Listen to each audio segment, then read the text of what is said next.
students, so here we are for a grammar class. So now having completed our 4 chapters, that was on the sentence, second chapter we had subject and predicate, the third chapter we had questions, and the fourth chapter we had on nouns, and now we are up to the fifth chapter, that is on numbers. So what is a number in a English grammar? What means number? Number in English grammar means that when we are changing the words into this from singular to the plural forms, that's called number in the general concept of grammar, English grammar. So the concept of number in English is choosing the right form of verb based on whether the subject is singular or plural. Like for example, when we say bird, birds, when we say man, men. So this is the thing when we change from singular to plural, and that is what is number. So this is not the first time that we are having this chapter.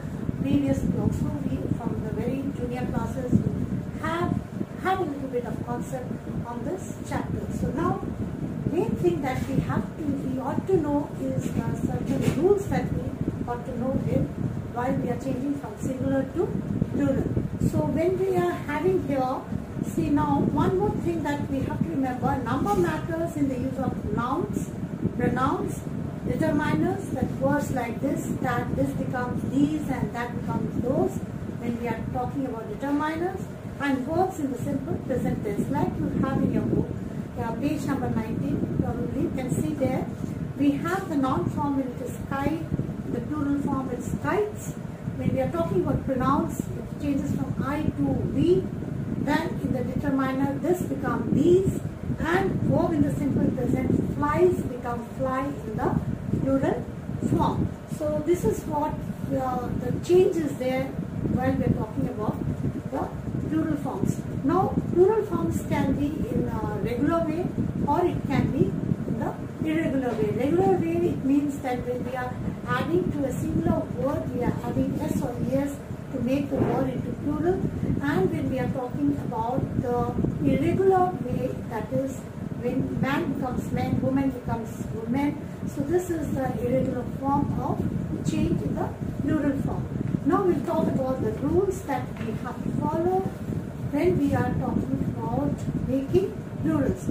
So please students, look into your page number 20 of your book. We have your rule number 1. What it is, with most nouns we simply add s to the singular to get the plural form.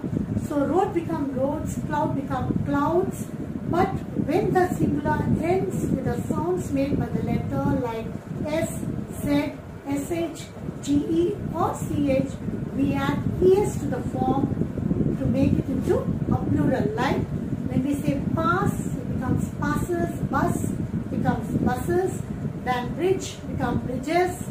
We are adding es. It's not just s, but we have to add es when the letters ends with certain letters.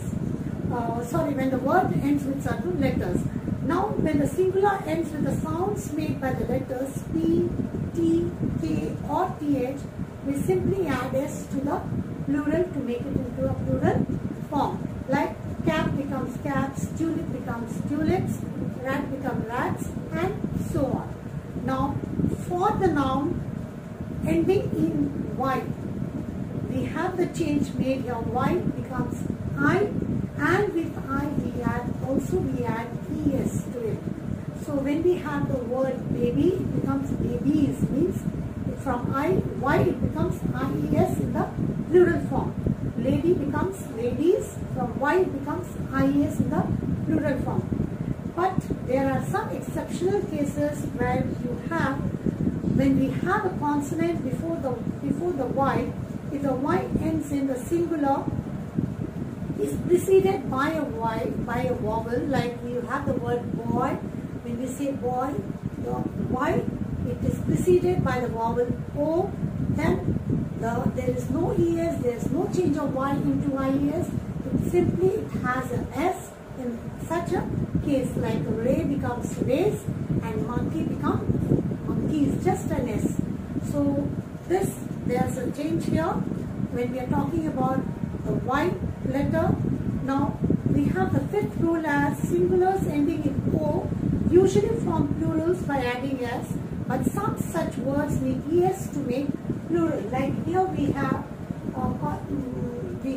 O here, letter ending here, add simply s. Like we have studio becomes studios. But hence there are some exceptional cases with it, like some words need es.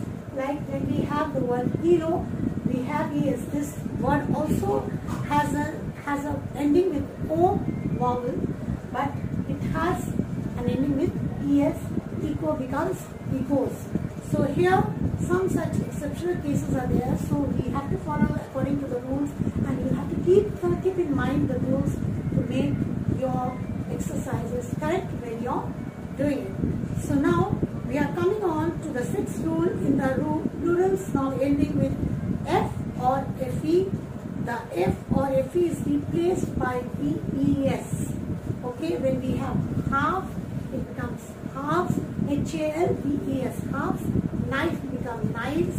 We have f changed into ves, and life becomes again f becomes ves. So now here some nouns ending in just f, however, make their plural by adding s, not ves.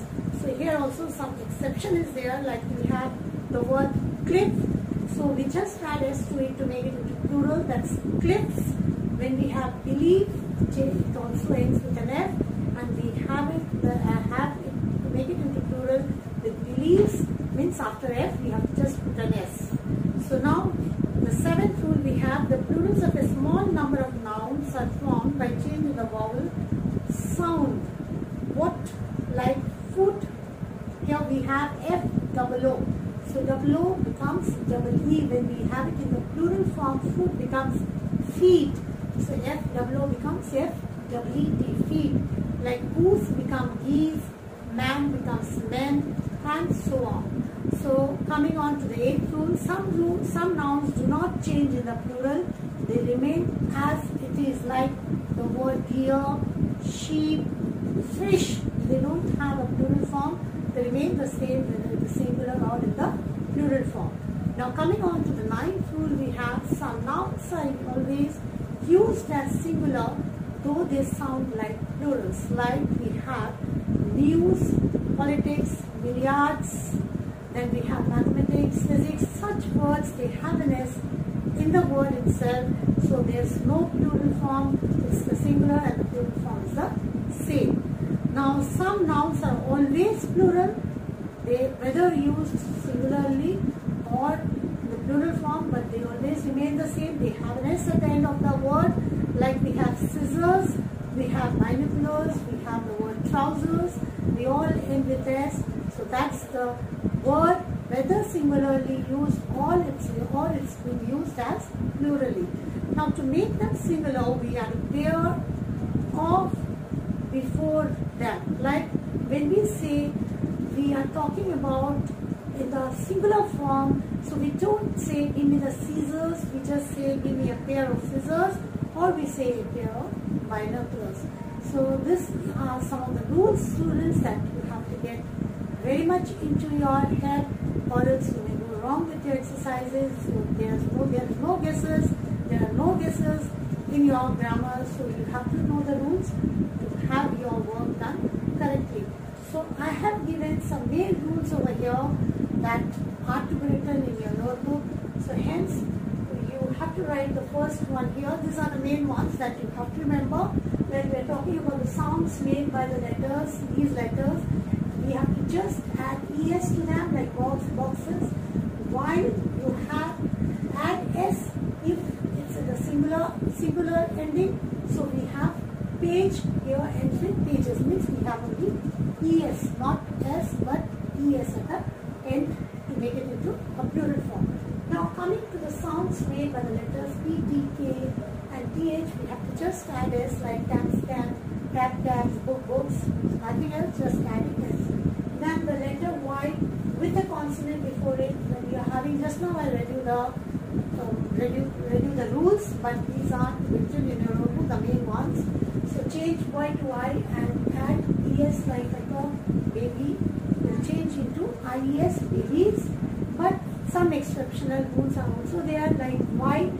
Before Y has a vowel is there before Y, so you have to just write, make it into a plural by writing just like S, like boy, boys, echo, it goes or ways, like that.